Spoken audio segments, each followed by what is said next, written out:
ஒரு சின்ன டிஸ்க்ளைமர் என்னென்னா 18 வயசுக்கு கீழே உள்ளவங்க ப்ரெக்னென்ட் லேடிஸ் அண்ட் குழந்தைங்க இந்த இன்டர்வியூவை பார்க்காதீங்க.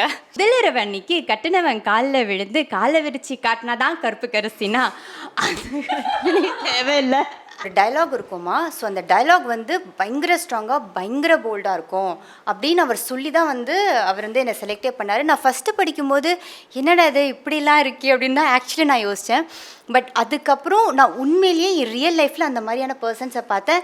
அண்ட் ஆக்சுவலி அது ஃபேக்ட், நம்ம ஃபேக்டை தான் பேசியிருக்கோம் அப்படின்றது எனக்கு அப்புறம் தான் ரியலைஸ் ஆச்சு. ஸோ எனக்கு அதுக்கப்புறமேட்டு ஸ்டார்டிங்கில் கொஞ்சம் ஹெசிடேட்டிங்காக இருந்தாலும் அதுக்கப்புறம் நம்ம ஃபேக்டை தானே பேசுகிறோம், தப்பாக பேசலையே, இதில் என்ன பேசலை, ஓப்பனாக பேசுறதுல என்ன இருக்குது அப்படின்னு எனக்கு தோணுச்சு. ஸோ அதுக்கப்புறம் I was very normal with that. எல்லாரும் 23ஆம் தேதி இந்த படத்தை போய் தியேட்டரில் பார்த்துருங்க.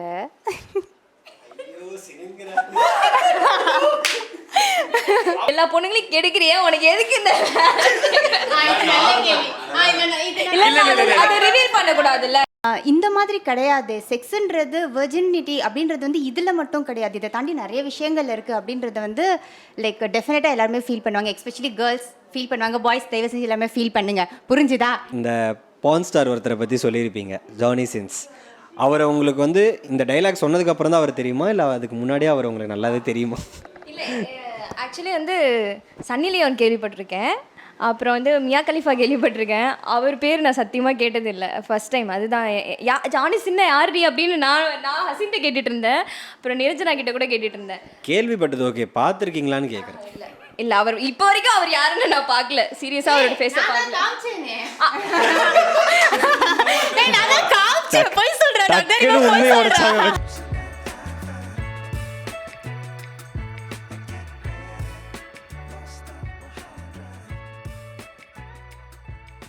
அவ்வளோதான், இங்கே ஆங்கரும் இல்லை.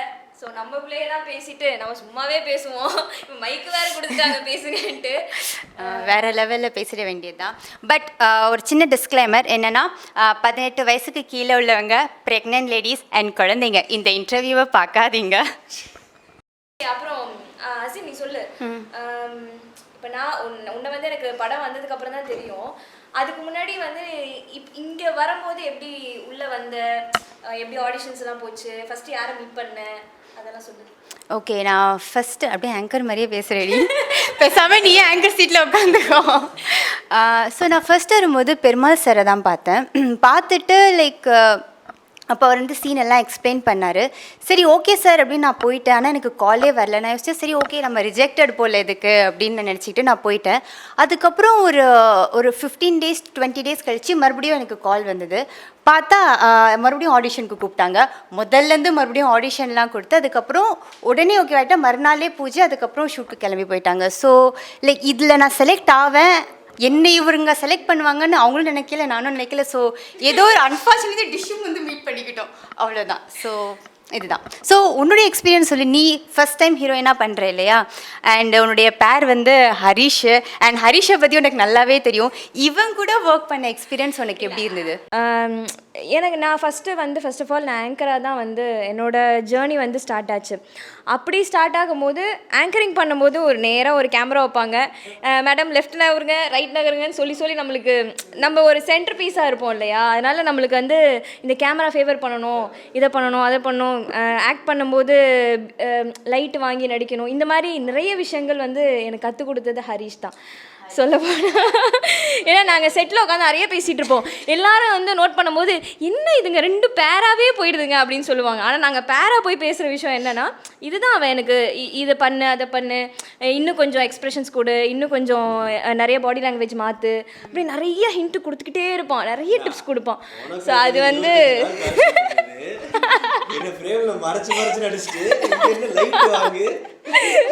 ஸோ நான் பண்ணுற மிஸ்டேக்லாம் அவன் கரெக்ட் பண்ணிகிட்டே இருப்பான். ஸோ அது அப்படி இல்லை, டேரக்டர் சாருக்கு அடுத்தது நான் ஒருத்தருக்கு டேரக்டர் சார், அதுக்கப்புறம் நம்மளோட இந்த பார்த்தா சார் நம்மள்ட்ட டைலாக்ஸ் வாங்கதாக இருக்கட்டும், அவங்களுக்கு அடுத்தது எனக்கு ஒரு நல்ல ஒரு கைடன்ஸ்னால் அது ஹரிஷ் தான். ப்ரொடியூசர் சார் நமக்கு அதாவது ப்ரொடியூசர் சார் ஆக்டிங் நமக்கு சொல்லித்தர மாட்டாங்கல்ல, அவங்க நம்ம லைஃப் கொடுத்துருக்காங்க. ஸோ அந்த கிரெடிட் எப்போதுமே ப்ரொடியூசர் சாருக்கு இருக்கும். ஆக்டிங் லைனில் நான் நிறைய விஷயம் ஹரிஷ் கிட்டேருந்து கற்றுட்டேன். நான் ஆல்ரெடி 2 படம் பண்ணியிருக்கேன். சொல்லியிருக்கான். நிறைய ஆர்டிஸ்டோட ஒர்க் பண்ணியிருக்கான். கேமரா பற்றி நிறைய விஷயங்கள் அவனுக்கு தெரிஞ்சிருந்துச்சு. ஸோ அவனுக்கு தெரிஞ்ச விஷயங்கள் என்கிட்ட ஷேர் பண்ணி எனக்கு சொல்லி கொடுத்தான். ஸோ மிஸ்டர் ஹரிஷ் எனக்கு நீங்கள் சொல்லியே கொடுக்கலையே.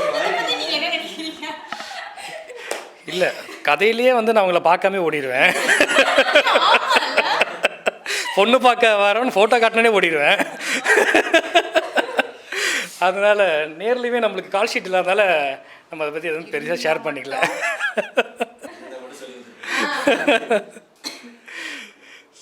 ஸோ இதுதான்.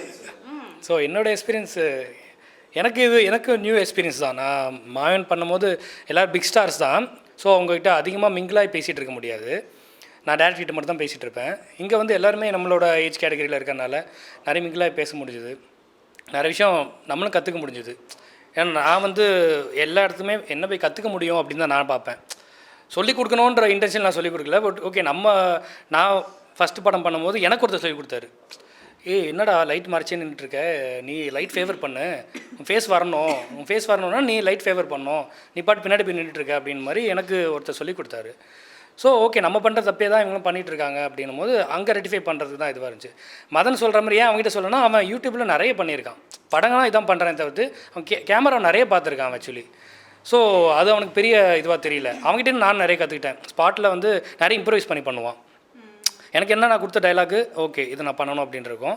பட் அவன் நிறைய இம்ப்ரூவைஸ் பண்ணி அதுக்கேற்ற மாதிரி இது பண்ணிகிட்ருப்பான். ஸோ அதுவும் நான் நிறைய கற்றுக்கிட்டேன் அவங்ககிட்ட இருந்து. ஆனால் இதில் வந்து நிறைய வாழ்ந்தது மதன் தான் இல்லை. ஸோ மதன் வந்து பார்த்தியா முகத்தை அப்படியே பாவமாக குழந்த மாதிரியே வச்சுப்பான். குழந்த மாதிரியே வச்சுட்டு எல்லா வேலையும் பண்ணிவிடுவான். ஸோ மதன், இந்த படத்தோட டைட்டில் என்ஜாய். ஸோ அதுக்கேற்ற மாதிரி நீங்கள் பயங்கரமாக என்ஜாய் பண்ணீங்க. அந்த எக்ஸ்பீரியன்ஸை கொஞ்சம் ஷேர் பண்ணிங்கன்னா நல்லாயிருக்கும். அது நீங்கள் வேணும்னு சொல்கிறதுக்குன்னு சொல்கிறீங்க என்ஜாயின்ட்டு, எனக்கு ஒன்றுமே நடக்கலைன்னு உங்களுக்கு. நீங்கள் ட்ரெய்லரில் பார்த்தீங்க, அதனால உங்களுக்கு தெரியும். நேரில் பார்த்தவன் அவனை கேளுங்க. ஷூட்டிங் ஸ்பாட்லாம் என் கூடவே இருந்தவன், அவனை கேளுங்க என்ஜாயா இல்லையான்ட்டு.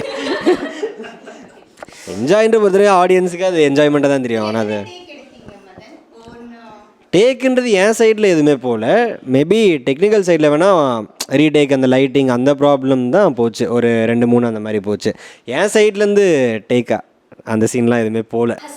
அப்புறம் உனக்கு ட்ரெய்லரில் பார்த்தோன்னா உன்னோட டைலாக் வந்துருந்துச்சு இல்லையா? ஸோ அந்த டைலாக் பண்ணும்போது, ஏன்னா அப்போ தான் நம்ம மீட் பண்ணவே ஆரம்பித்தோம். ஃபஸ்ட்டு டே உனக்கு அந்த ஷூட்டிங் போனது. அந்த டைலாக் பேசும்போது உனக்கு எப்படி ஃபீல் ஆச்சு? ஐயோ இந்த டைலாக் வந்து நம்மளுக்கு இதை கொடுத்துட்டாங்களே அப்படிங்கிற மாதிரி ஏதாவது ஃபீல் பண்ணியா, இல்லை ஓகே இது பண்ணுறதுல எனக்கு ப்ராப்ளம் இல்லை அப்படிங்கிற மாதிரி நினச்சியா? ஸோ நான் ஃபர்ஸ்ட் டே ஆடிஷன் வந்து தான் சொன்னேன்ல, அப்போ வந்து பெருமாள் சார் வந்து சொன்ன விஷயமே இதுதான். உனக்கு ஒரு டைலாக் இருக்குமா, ஸோ அந்த டைலாக் வந்து பயங்கர ஸ்ட்ராங்காக பயங்கர போல்டாக இருக்கும் அப்படின்னு அவர் சொல்லி தான் வந்து அவர் வந்து என்னை செலக்டே பண்ணார். நான் ஃபஸ்ட்டு படிக்கும்போது என்னடா இது இப்படிலாம் இருக்கே அப்படின்னு தான் ஆக்சுவலி நான் யோசித்தேன். பட் அதுக்கப்புறம் நான் உண்மையிலேயே ரியல் லைஃப்பில் அந்த மாதிரியான பர்சன்ஸை பார்த்தேன். அண்ட் ஆக்சுவலி அது ஃபேக்ட், நம்ம வந்து ஃபேக்டை தான் பேசியிருக்கோம் அப்படின்றது வந்து எனக்கு அப்புறம் தான் ரியலைஸ் ஆச்சு. ஸோ எனக்கு அதுக்கப்புறமேட்டு வந்து ஸ்டார்டிங்கில் கொஞ்சம் ஹெசிடேட்டிங்காக இருந்தாலும் அதுக்கப்புறம் நம்ம ஃபேக்டை தானே பேசுகிறோம், தப்பாக பேசலையே, இதில் என்ன பேசலை, ஓப்பனாக பேசுறதுல என்ன இருக்குது அப்படின்னு எனக்கு தோணுச்சு. ஸோ அதுக்கப்புறம் I was very normal with that. So நாங்கள் ஹரிஷ் உங்களுக்கு ஏதாவது கேள்வி கேட்கணுமா? கேளுங்க, பரவாயில்ல நீங்கள் கேளுங்க.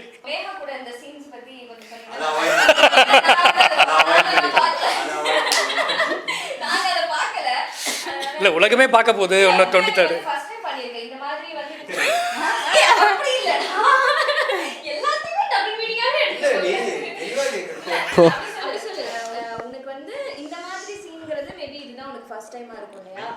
அப்போ அந்த சீன் பண்ணும்போது உனக்கு என்ன மாதிரி இருந்துச்சு? ஐயோ இது எப்படி போர்ட்ரே ஆகும் அப்படிங்கிற மாதிரி ஏதாவது நினச்சி, ஏன்னா ஃபேமிலியை நினச்சி கண்டிப்பாக ஃபீல் பண்ணியிருப்ப. எப்படி இருந்துச்சு உன்னோட மனநிலைமை அந்த டைமில்? இல்லை, ஆக்சுவலாக இது எண்ட் ஆஃப் த டே பார்த்தீங்கன்னா அது ஒரு ஆக்டிங் தான். ஸ்டார்டிங் எனக்கு ஒரு பயம் இருந்தது, இந்த மாதிரி சரி ஓகே சீன் சொல்லும்போது ஓகே பண்ணலாமா அப்படின்ற ஒரு அந்த தயக்கம் இருந்தது. ஆனால் அது வந்து ஒரு சீனாக பார்க்கும்போது எப்படி சொல்கிறது, எண்ட் ஆஃப் த டே அது ஒரு ஆக்டிங் தான். ஸோ அதை நார்மலாக எடுத்துக்கிட்டேன் நான். அண்ட் கூட இருந்து பார்த்தவங்களுக்கு தான் தெரியும் அது எதுவுமே இல்லை. ஆனால் டீசரில் இப்போ உங்களுக்கு டீசர் ட்ரெய்லரில் பார்க்கும்போது அது ஒரு விஷயமா தெரியும். ஆனால் அது நேரில் அது ஒரு விஷயம் இல்லை. இல்லை சீரியஸாக சொல்கிறேன், ஏன்னா அவன் கூட இருந்து பார்த்தான் அவன். இல்லை கேமரா ஆங்கிள் காட்டுற விஷயம் வேறு, ஆனால் அங்கே நேரில் பார்க்கும்போது எப்படி அந்த சீன் எடுக்கிறாங்க, அதில் இப்போ ஒரு கிஸ் சீன் எடுக்கிறவங்க சீட் பண்ணி எடுக்கிறாங்க, ஆனால் அது ஆடியன்ஸ்க்கு எப்படி தெரியும், லிப்லாக் அடிக்கிறாங்கன்னு தெரியும், ஆனால் சீட் பண்ணுறதுன்னு நம்மளுக்கு தான் தெரியும். ஆமாம், ஆப்வியஸாக சீட் தான், ஆப்வியஸாக அது கேமரா ஆங்கிளில் காட்டுறது, அந்த மாதிரி இன்டிமேட்டாக காட்டுறது அதெல்லாம் ஓகே, ஆனால் எடுக்கிறது என்னமோ அதை சீட் பண்ணி தான் எடுப்பாங்களே அது. ஸோ அந்த ஒரு விஷயம் அது எதுவும் பெருசாலாம் தோணல. அது ஃபஸ்ட்டு வந்து நம்ம எல்லாருக்கும் வந்து கொடைக்கானலில் போச்சு, ஹசீன் இல்லை அப்போது கொடைக்கானலில் ஷூட் போச்சு. அங்கே வந்து ஒரு 3 ஹீரோயின்ஸோட நீங்கள் 3 பேரும் நடிச்சிங்க. அதுக்கப்புறம் இங்கே வந்து வேறு கேர்ள்ஸ் இருந்தாங்க. எந்த என்விரான்மெண்ட்டை ரொம்ப ஜாலியாக என்ஜாய் பண்ணீங்க? எந்த என்விரான்மெண்ட்னா எப்படி இல்லை, ஆக்சுவலாக ஷூட்டே ஃபன்னாக தான் போச்சு. அங்கே வந்து எப்படி சொல்கிறது, இப்போ இங்கே பார்த்தீங்கன்னா அவங்களுக்கு பேர் கிடையாது, எனக்கு மட்டும்தான் பேர் சென்னை போர்ஷனில். ஸோ இங்கே வந்துட்டு அந்த பேச்சுலர் பசங்க, அந்த ஃப்ரெண்ட்ஸ், அந்த மாதிரி இதுதான் போச்சு. எனக்கு மட்டும்தான் லவ்ன்ற அந்த ஒரு ஷூட் இது போச்சு. ஸோ எனக்கு அங்கேயும் பேர், இங்கேயும் பேர். ஸோ என்விரான்மெண்ட் ரெண்டுமே எனக்கு எல்லாமே ஈக்குவல் தான். நார்மலாக இன்னும் மண்டையாட்டுற. ப்ரொடியூசரை பற்றி நீங்கள் என்ன நினைக்கிறீங்க? நான் கண்டிப்பாக சொல்லி நான் ப்ரொடியூசர் பார்த்தீங்கன்னா யங்ஸ்டர்ஸ் வந்து வளரணும்னு பார்க்குறாரு அவர். ஏன்னா அவர் எப்படி சொல்கிறது, யங்ஸ்டர்ஸ் தான் வளரணும். ஏன்னா இப்போ அவங்களுக்கு தான் நிறைய சான்ஸ் கிடைக்காம இருக்குது. ஸோ அவங்க வந்தால் நல்லாயிருக்கும். ஏன்னா ஆல்ரெடி பெரிய ஆர்டிஸ்ட் வச்சு எடுத்து இது பண்ணணுன்றதுக்காக யங் டேலண்ட்ஸாக வர வைக்கிறாரு. லக்ஷ்மி சாரை பொறுத்த வரைக்கும் வந்துட்டு உண்மையாகவே வந்து யங்ஸ்டர்ஸை வரவேற்கிறாரு. அதை தாண்டி வந்து என்றைக்குமே எங்ககிட்ட ஒரு ப்ரொடியூசர் அப்படிங்கிற ஒரு கெத்தோடு நடந்துக்கிட்டதே கிடையாது. ரொம்ப எளிமையான மனிதர், ரொம்ப நல்ல மனிதர். ஏன்னா கல்வித்துறையில் இருந்துட்டு வந்திருக்காங்க லக்ஷ்மி சார். அந்த என்ன சொல்கிறது, அந்த எளிமை எப்போதுமே அவர்கிட்ட இருந்துகிட்ருக்கோம். லக்ஷ்மி சார் அப்படின்னாலே எளிமையானவர் அப்படி தான் சொல்லணும். ஷூட்டிங் ஸ்பாட்டில் வந்து இது வரைக்கும் எவ்வளோ நான் ப்ரொடியூசர்ஸ் அவ்வளோ பேர் பார்த்துருக்க மாட்டேன். சார் எப்படின்னா இறங்கி வேலை பார்த்தாங்க. நான் வந்து ப்ரொடியூசர், என்னோட கெத்தில் தான் நான் இருப்பேன் அப்படிங்கிற மாதிரிலாம் கிடையவே கிடையாது. எதுனாலும் உடனே வேலை நடக்கும். சார்கிட்ட அதாவது யாருமே போய் சார்கிட்ட வந்துட்டு இது நடக்கலை சார்னு சொல்கிற அளவுக்கு இருக்காது. அவங்க ஸ்பாட்டில் நின்று எல்லா வேலையுமே எடுத்து போட்டு செஞ்சாங்க. அந்த ஒரு விஷயம் வந்து ப்ரொடியூசர் சார்கிட்ட எனக்கு ரொம்ப பிடிச்சிருந்துச்சு.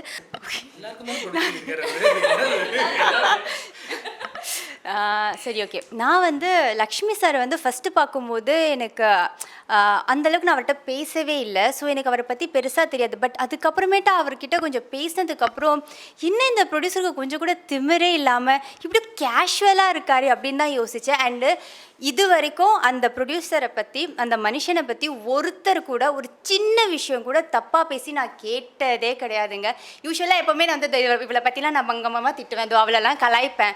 பட் லக்ஷ்மி சாரை பற்றி ஒரு தடவை கூட இங்கே இருக்கிற ஒரு ஆர்டிஸ்ட், ஒரு டெக்னீஷியன்ஸ் கூட அவர் வந்து தப்பாக சொன்னதே கிடையாது. அவ்வளோ பிடிக்கும் எங்கள் எல்லாருக்குமே வந்து அவரை. அண்ட் ரொம்ப ரொம்ப நல்லவர், ரொம்ப கேரிங்கானவர். எல்லாமே பார்த்து பண்ணுவார். ஸோ எங்களுடைய எல்லாருடைய ஃபேவரட்டும் வந்து டெஃபினெட்லி லக்ஷ்மி சார் தான். ப்ரொடியூசர் அப்படின்றாலே ஒரு தனி மரியாதை தான். இந்த படம்னு சொல்லலை, இந்த படம் மட்டும் சொல்லலை. ஏன்னா எவ்வளோ தொழில் இருக்குது, காசு நீங்கள் போட்டு திருப்பி டபுள் ஆகிறதுக்கு நிறைய தொழில் இருக்குது. பட் சினிமாவுக்கு வரணுன்னா அதுக்கு ஒரு மைண்ட் செட் வேணும். அது இல்லாமல் நியூ ஃபேஸ் வச்சு பண்ணுறாங்க அப்படின்னா அதுக்கு அது தனி ஒரு கட்ஸ் வேணும் அதுக்கு. ஏன்னா இங்கே வந்து நான் மார்க்கெட்டிங்கில் இருந்திருக்கேன். ஸோ மார்க்கெட்டிங் ரொம்ப முக்கியம். ஸோ அதனால தான் வந்து ஃபெமிலியர் ஆர்டிஸ்ட்டே போட்டு படம் பண்ணிகிட்டே இருக்காங்க, திரும்ப ரிப்பீட்டடாக. என்ன தான் கண்டென்ட் இருந்தாலும் அது மாதிரி பண்ணிகிட்டு இருக்காங்க. அப்படி பார்த்திங்கன்னா எனக்கு கண்டென்ட் வச்சுக்கிட்டு எல்லாருமே நியூ ஃபேஸ் வச்சு பண்ணுறது அப்படின்னு சொல்கிறது வந்து ரொம்ப சேலஞ்சிங்கான விஷயம். ஸோ டேரக்டருக்காக சொல்லி ஓகே பண்ணாலும் ப்ரொடியூசர் ரஷ்மன் சார் வந்து அது ஒத்துக்கிட்டது வந்து ஹேட்ஸ் ஆஃப். அவருக்கு வந்து நிஜமாலே ஒரு தனி கட்ஸ் வேணும் பண்ணுறதுக்கு. அது இல்லாமல் ஃபுல் ஷூட்டிங் ஸ்பாட்லேயும் அவங்க சொன்ன மாதிரி ஃபுல்லாகவே கூடயே இருந்தார். அவர் வந்து நினச்சிருந்தாருன்னா ஓகே ஒரு ஆள் வச்சுட்டு பார்த்துக்கலாம் அப்படின்ற மாதிரி நினச்சிருக்கலாம். பட் அவர் அப்படி இல்லவே இல்லை. கொடைக்கானல் ஆகட்டும் ஃபுல் டே ஷூட் ஆரம்பித்து முடிகிற வரைக்கும் கூடயே இருப்பார். எத்தனை கேர்ள் ஃப்ரெண்ட்ஸ்? உண்மையே சொல்லணும். ஒரே கேர்ள் ஃப்ரெண்ட். நம்ப முடியல, பொய் சொல்லாத. நான் கேர்ள் ஃப்ரெண்ட் லவ்வர் அந்த ஒன்று கேட்கல, கேர்ள் ஃப்ரெண்ட்ஸ் அதை தாண்டி நிறைய இருக்கும்ல. ஃப்ரெண்ட்ஸ்ன்றது நார்மலாக எல்லாம் பேசுறது. அது எப்படி கணக்கு வச்சுட்டு இருக்க முடியும்? சரி, எத்தனை பேட்ட ஃப்ளர்ட் பண்ணுவேன் ஒரு நாளைக்கு? ஃப்ளர்ட்லாம் இல்லை. நீ யாருன்னு எங்களுக்கு தெரியும். என் ஃபோன் எடுத்து கூட இங்கே வைக்கிறேன், தாராளமாக பார்த்துக்கோங்க. ப்ரைவசி இல்லை, அதில் ஒன்றுமே இருக்காது. தாராளமாக பாருங்க, ஒன்றுமே இருக்காது அதில். ஃப்ளர்ட்ன்றது யாருமே பேச மாட்டேன். அப்புறமேட்டா பார்த்து எல்லாருக்கும் காட்டுறேன். Okay, so next Aparna. Okay, வில்லங்கமாக கேட்டாலும் இல்லை இல்லை ஃபர்ஸ்ட் கிஸ் ஏய் நான் எங்க அம்மா எனக்கு கொடுத்தது நான் அம்மா கிஸ் பண்ணேன் அதான் first kiss ஆ? நம்ப முடியாது அதுதான் உண்மை. ஃபர்ஸ்ட் கிஸ் தானே நீ கேட்ட. ஃபர்ஸ்ட் கிஸ் அம்மாவை நான் கிஸ் பண்ணியிருக்கேன், அம்மா என்ன கிஸ் பண்ணியிருக்காங்க. That is my first kiss. இப்படி மட்டும் ஓகே, இந்த படத்துல வந்து உங்களுக்கு கிஸ்ஸின் இருக்கா? அண்ட் கிஸ்ஸின் இருந்திருந்தா நல்லா இருக்கும், இந்த பொண்ணோட கிஸ்ஸின் இருந்திருந்தா நல்லா இருந்திருக்கும், அந்த மாதிரி என்ன? இல்லை, இதுதான் ஒரிஜினல் ரேபிட் ஃபயர் நினைக்கிறேன். இல்லை, இந்த படத்தில் எனக்கு கிஸ்ஸின்ல எதுவுமே இல்லை. ஏன்னா எந்த இல்லை நான் அப்படி எதிர்பார்க்கல. இல்லை இல்லை, கதை கேட்கும் போதே என்னோடய கேரக்டராகவே சொல்லியிருந்தாங்க. ஸோ சட்டிலாக தான் இருக்கும் என் கேரக்டரு. ஸோ அதுக்கு ஒரு ரீசன் இருந்துச்சு. ஸோ அது ஆப்வியஸாக அது இருக்காது.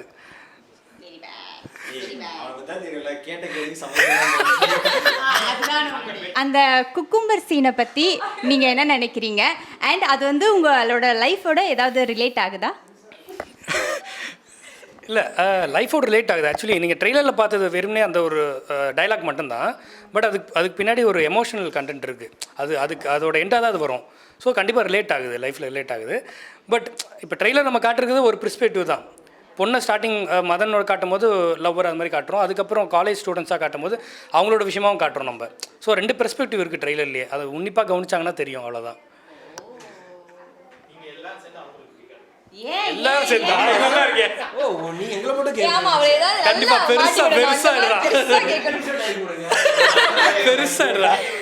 பெருசா இல்ல எல்லா பொண்ணுங்களையும் கெடுக்கிறியா? உனக்கு எதுக்கு இந்த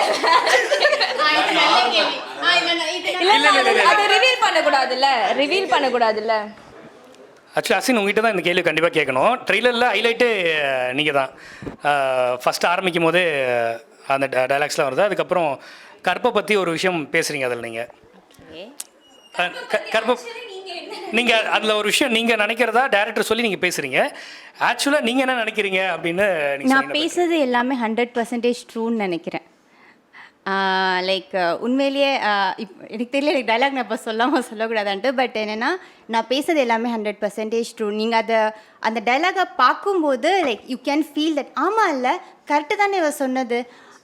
இந்த மாதிரி கிடையாது. செக்ஸுன்றது வெர்ஜினிட்டி அப்படின்றது வந்து இதில் மட்டும் கிடையாது, இதை தாண்டி நிறைய விஷயங்கள் இருக்குது அப்படின்றத வந்து லைக் டெஃபினட்டாக எல்லாருமே ஃபீல் பண்ணுவாங்க. எஸ்பெஷலி கேர்ள்ஸ் ஃபீல் பண்ணுவாங்க. பாய்ஸ் தயவு செஞ்சு எல்லாமே ஃபீல் பண்ணுங்க. புரிஞ்சுதா? அந்த டைலாக் சொல்லிடுங்க. கண்டிப்பாக சொல்லுங்கள் டைலாக். பார்த்துட்டு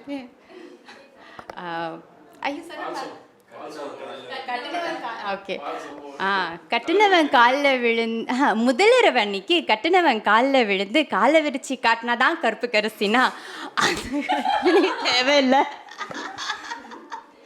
ஸோ இதுதான்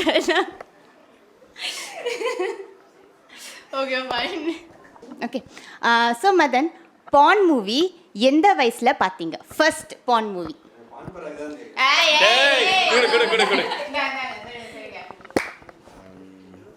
இப்போன்னு பார்த்தீங்கன்னா 12th இருக்கும். நான் சத்தியமா நான் பார்த்தது இல்லை. நம்ப முடியாது. சத்தியமா இல்லை, உண்மையாக கிடையாது. நான் காலேஜ் ஃபர்ஸ்ட் இயரில் தான். காலேஜ் ஃபர்ஸ்ட் இயர் தான். ஓகே, அப்புறம் ட்ரெய்லரில் இந்த பான் ஸ்டார் ஒருத்தரை பற்றி சொல்லியிருப்பீங்க, ஜானி சின்ஸ். அவரை உங்களுக்கு வந்து இந்த டைலாக் சொன்னதுக்கப்புறம் தான் அவர் தெரியுமா, இல்லை அதுக்கு முன்னாடியே அவர் உங்களுக்கு நல்லாவே தெரியுமா? இல்லை, ஆக்சுவலி வந்து சன்னி லியோன் கேள்விப்பட்டிருக்கேன். அப்புறம் வந்து மியா கலிஃபா கேள்விப்பட்டிருக்கேன். அவர் பேர் நான் சத்தியமாக கேட்டதில்லை, ஃபர்ஸ்ட் டைம். அதுதான் ஜானி சின்ன யாருடி அப்படின்னு நான் ஹசின்ட்ட கேட்டுட்டு இருந்தேன். அப்புறம் நிரஞ்சனா கிட்ட கூட கேட்டுட்டு இருந்தேன். கேள்விப்பட்டது ஓகே, பார்த்துருக்கீங்களான்னு கேட்குறேன். இல்லை, அவர் இப்போ வரைக்கும் அவர் யாருன்னு நான் பார்க்கல. சீரியஸாக அவரோட ஃபேஸை பார்க்கல.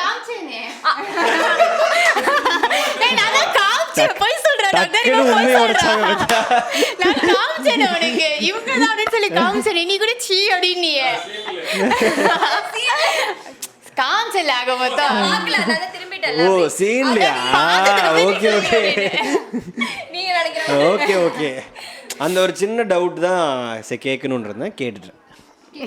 சரி ஓகே, நீங்கள் பான் மூவி பார்த்துருக்கீங்களா? இல்லை. பார்த்துருக்கேன். எந்த வயசில்? ஐயோ, வயசு வந்து 23. 90s கிட்டுங்க, அதனால் கொஞ்சம் அப்படிதான். என்ன என்ன என்ன மாதிரி ஜானர் பார்த்துருக்கீங்க? ஐ மீன் அவ்வளோ டீட்டெயில்டாலாம் இல்லைப்பா, பான் வீடியோ அவ்வளோதான். இல்லை இது கண்டென்ட்ல இருக்குங்க, அதனால கேட்குறேன் நான். நான் பார்த்துருக்கேன். காலேஜ் ஃபஸ்ட் இயர் படிக்கும்போது பார்த்துருக்கேன். இப்போ பார்க்குறீங்களா? இப்போல்லாம் பார்க்கறது இல்லை. இப்போல்லாம் பார்க்கறது இல்லை. இப்போல்லாம் பார்க்கறது இல்லை. என்னம்மா? எல்லாரும் 23ஆம் தேதி இந்த படத்தை போய் தியேட்டரில் பார்த்துருங்க.